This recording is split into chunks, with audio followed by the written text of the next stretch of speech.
বুঝতে হবে যে যেভাবে বাংলাদেশে অ্যান্টি ইন্ডিয়া সেন্টিমেন্টস গুলো বৃদ্ধি পেয়েছে ওভার দ্য ইয়ার্স, এবং মূলত লাস্ট কয়েকটা মাসে যেভাবে বেড়েছে অ্যান্টি ইন্ডিয়ান সেন্টিমেন্ট, সেখানে কিন্তু ভারতের পক্ষে এই মুহূর্তে দাঁড়িয়ে কোনো হঠকারী সিদ্ধান্ত নেওয়া আমার মনে হয় না খুব একটা কনস্ট্রাকটিভ স্টেপ হবে।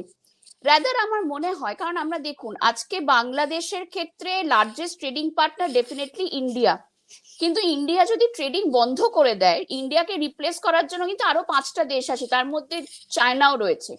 তো সেই জায়গাটা কিন্তু আমার মনে হয় যে যেভাবে আমাদের দক্ষিণ এশিয়ার যদি আপনি রাজনীতি দেখেন, অধিকাংশ দেশের সাথে কিন্তু ভারতের সম্পর্ক সে অর্থে ভালো নয়। আমরা যদি নেপাল দেখি, বা পাকিস্তান তো ছেড়েই দিলাম, আফগানিস্তানে এখন তালিবানের শাসন, শ্রীলঙ্কার সাথে আমাদের একটা সমস্যা চলছে, স্পেশালি সেখানে যখন ফাইন্যান্সিয়াল ক্রাইসিস হলো, তারপরে চায়নার সেখানে হিউজ অ্যামাউন্ট অফ ইনভেস্টমেন্ট।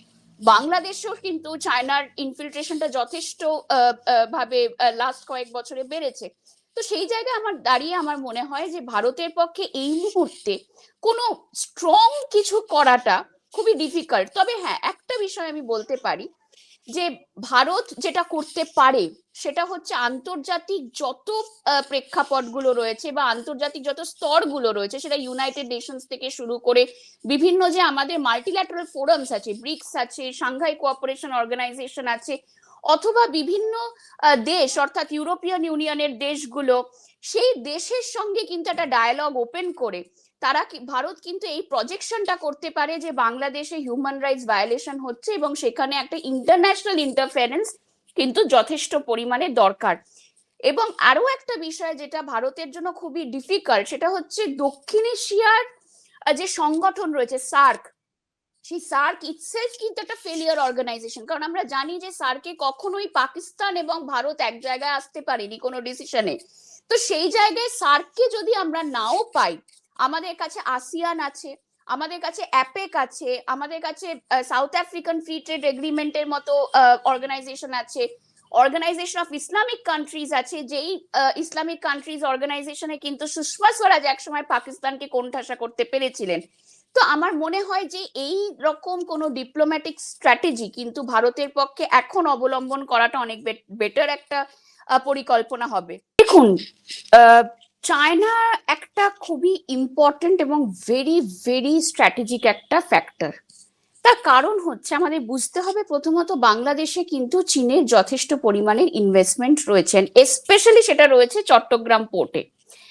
এবার এবার আমাদের বুঝতে হবে যে চায়না কেন এতটা ইম্পর্টেন্ট। তার কারণ হচ্ছে 2013 সালে শি জিনপিং একটি নীতি অবলম্বন করে, যেটাকে বলা হয় বেল্ট অ্যান্ড রোড ইনিশিয়েটিভ।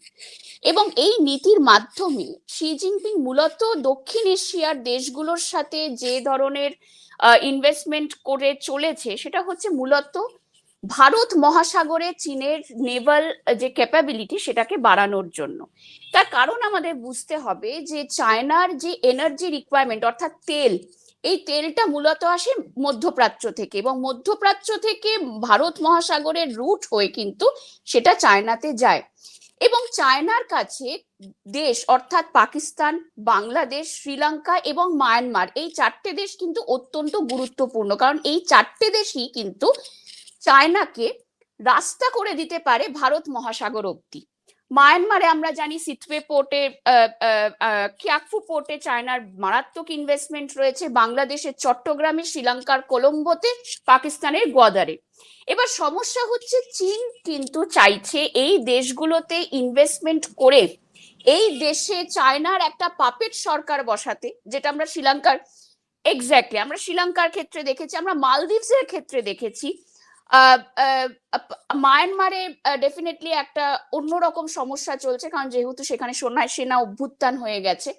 বাংলাদেশের ক্ষেত্রে কিন্তু চায়না মূলত চেয়েছিল একটা স্টেবল গভর্নমেন্ট, এবং অনেকেই মনে করছে যে এই আনস্টেবিলিটিটার পেছনে চায়নার হাত আছে। কিন্তু একটা বিষয় আমাদের বুঝতে হবে যে চায়না চুপচাপ থাকলেও আনস্টেবিলিটিটা কিন্তু চায়না একেবারেই চায় না, কারণ চায়না সেখানে বিজনেস ইন্টারেস্ট ক্ষতিগ্রস্ত হচ্ছে।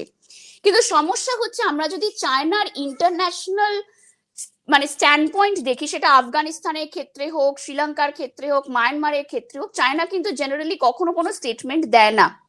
চায়না ওয়েট অ্যান্ড ওয়াচ করে, এবং সেখানে যদি দেখে যে কোনো একটা পার্টিকুলার সরকার, সেটা যদি তালিবান হয় আফগানিস্তানের ক্ষেত্রে, বা বাংলাদেশের ক্ষেত্রে যদি এরকম একটা আনস্টেবল গভর্নমেন্ট হয়, বা মায়ানমারের সেনা হয়, চায়না কিন্তু তাদের সাথে হাত মিলিয়ে নেয় শুধু তার বিজনেস ইন্টারেস্টের জন্য। এখন এক্ষেত্রে বাংলাদেশের ক্ষেত্রে আমরা দেখছি যে পাকিস্তানের কিন্তু একটা প্রত্যক্ষ এবং পরোক্ষ মদত রয়েছে শেখ হাসিনাকে ক্ষমতাচ্যুত করা, এবং সেখানে মোহাম্মদ ইউনিসের একটা সরকার গঠন করা, যে মোহাম্মদ ইউনিস কিন্তু অ্যাকচুয়ালি ইসলামিক ফান্ডামেন্টালিস্টদের হাতে একটা পুতুল, এর বেশি কিছু নয়। তো এর পেছনে কিন্তু আইএসআই এর একটা বড় ভূমিকা রয়েছে, কিন্তু সমস্যা হচ্ছে আইএসআই কিন্তু একটা প্রচুর পরিমাণে ফান্ডিং পায় চায়না থেকে। তো সেই দিক থেকে আমরা বলতে পারি যে চীনের ডাইরেক্ট কোনো ইনফ্লুয়েন্স না থাকলেও একটা পরোক্ষ মদত কিন্তু চীনের রয়েছে, সেটা থ্রু পাকিস্তান। এখন ভারতের ক্ষেত্রে বাংলাদেশ একটা বড় মাথা ব্যথার কারণ, তার প্রধান কারণ হচ্ছে বাংলাদেশে আমরা দেখেছি বিগত কয়েক বছরে প্রো চায়না একটা সেন্টিমেন্ট কিন্তু বাংলাদেশের মানুষের মধ্যে তৈরি হয়েছে। যদিও শেখ হাসিনা গভর্নমেন্ট তিনি অনেক বেশি প্রো ইন্ডিয়ান ছিল, তার তার কি কারণ সেটা আমরা মূলত সবাই জানি, কিন্তু তার হলেও শেখ হাসিনা কিন্তু চায়নার সঙ্গে একটা ভালো সুসম্পর্ক বজায় রাখার চেষ্টা করেছে। কিন্তু বাংলাদেশের যারা বিরোধী দলগুলো ছিল, যারা আওয়ামী লীগের বিরোধী ছিল, মেনলি বিএনপি বা অন্যান্য যে ক্ষুদ্র দলগুলো রয়েছে, তারা কিন্তু অনেক বেশি প্রো চাইনিজ, কারণ তারা অনেক বেশি অ্যান্টি ইন্ডিয়ান। এখন বাংলাদেশ একটা দুর্বল অর্থনীতি, বাংলাদেশ একটা দুর্বল দেশ, তাকে ডিপেন্ড করতে হবে একটা বড় দেশের ওপর, either that is India or China. এখন সমস্যা হচ্ছে যে যদি ইন্ডিয়া কোনো রকম কোনো স্ট্রিনজেন্ট অ্যাকশন বাংলাদেশের ক্ষেত্রে নেয়, তাহলে সেখানে চায়নার ইনফিলট্রেট করে যাওয়াটা কিন্তু অনেক বেশি ইজি হবে। কারণ অলরেডি আমাদের বুঝতে হবে যে বাংলাদেশে দেখুন, যেটা আমি বললাম যে ভারতের পক্ষে এখন বাংলাদেশ নিয়ে অতিরিক্ত করা স্টেটমেন্ট মানে সেখানে চায়নাকে একেবারে ইনভাইট করে দেওয়া।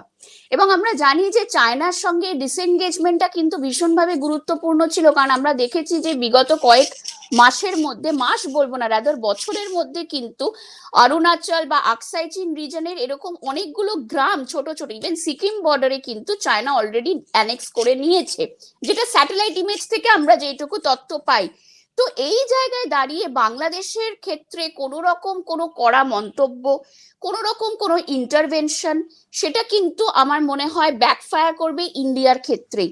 চায়না কিন্তু অনেক বেশি ওয়েট অ্যান্ড ওয়াচ অবজার্ভ করবে, যদি দেখে যে ইন্টারিম গভর্নমেন্টই থাকছে এবং সেখানে ইলেকশনে আওয়ামী লীগ আসছে না, চায়না কিন্তু নিজেকে মোল্ড করে নিতে পারবে। চায়না কিন্তু এই সরকারের সাথে বা বিএনপির সঙ্গে